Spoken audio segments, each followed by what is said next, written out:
most of my life, I have been a huge advocate for eating vegetables such as kale, spinach, and lettuce. Some people love vegetables because they've been told that they have nutrients and they're good for you and they have minerals, which none of that is wrong. However, does that mean that all vegetables are good for us? I have undergone a massive transformation in my own life since my metabolism started giving way a few years ago concerning nutrition. I still enjoy eating leafy greens every now and again, but if I ever eat them consistently as my main meal, I feel bloated and not like myself. Plants have always been historically used medicinally or as sides and condiments in cuisines all around the world. But in the 80s and 90s, the body type became glorified for the cocaine-thin image among women. This in turn led a lot of women to start eating salads because they were high in volume but low in calorie. I am in favor of eating leafy greens as a side, but I no longer believe that eating them as a full meal, like in the 80s and 90s, is what's best for our bodies.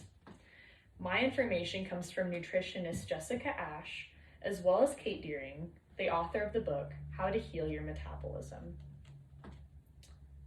Now let's examine the reasons why we should maybe limit our leafy green intake.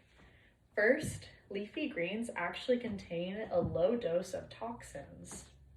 Toxins such as oxalates, lectins, and pectin help protect these plants above ground from animals such as birds, insects, and other grazing animals that are above ground. Oxalates in particular inhibit calcium absorption in the body and promote kidney stones. Foods high in lectins are associated with nausea, bloating, and vomiting, and may also interfere with plasma repair in the gut lining. High pectin levels lead to increased exotoxins and serotonin in the gut and have been linked to increasingly high carcinogenic tumor size in the colorectal region in particular. Not only do leafy greens contain mild toxins, but they're actually not even digestible to humans. I'll read a segment from Kate Deering's book, How to Heal Your Metabolism, for this next point. Cellulose is also a polysaccharide and is the structural component of the primary cell wall in green plants. Cellulose is an insoluble fiber, also known as roughage. Unlike ruminant animals like cows and horses, humans cannot digest cellulose. If you do not believe me, the next time you eat a big salad, wait 24 hours and check out your stool. Your salad will reappear, and it will reappear intact. Like so many things in the health industry, adding fiber to a dysfunctional gut in the form of cellulose only acts like a Band-Aid. Added fiber does not help heal the gut, it just disguises the dysfunction of the digestive system for a while. Over time, the increased stool size will start to lead to more irritation and inflammation in the intestinal lining in the digestive system. Since most of our nutrients are absorbed through the walls of the small intestine, the increased inflammation will inhibit proper nutrient absorption. And what is one of the biggest reasons we eat leafy green vegetables in our society? We are told it is because of nutrients. Please don't try to convince me it's due to the taste. The taste of raw kale or spinach without any seasoning or dressing is just plain awful. Now I will move on to my final point. Leafy green vegetables are also not the most nutrient dense.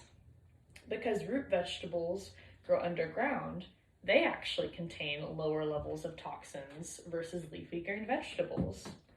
They also contain higher levels of fungicides and bacteriostats, which act as a natural antiseptic and antibiotic in our gut in the digestive system. Fruit vegetables such as squash, zucchini, and cucumbers also have more nutrients than above ground vegetables that are leafy and green. They are better absorbed by the body, and they are absorbed much slower than other vegetable counterparts. Because fruit vegetables contain both fructose and glucose, this is the case. Other vegetables, such as leafy greens, only contain glucose, which is why they are absorbed into the body at a much faster rate that isn't as healthy. Now let's summarize. People should not increase their leafy green intake in an effort to be healthier. They contain mild toxins, are not digestible to humans, and they're not as nutrient dense as other vegetables. Before I changed my current diet, I was desperate to feel better. Now I feel 10 times better with better focus, energy, and a better digestive system overall and gut health. A diet that is more focused on the right kinds of foods will convince you as well that leafy greens are not the answer to our problems when it comes to our health. Thank you so much for listening.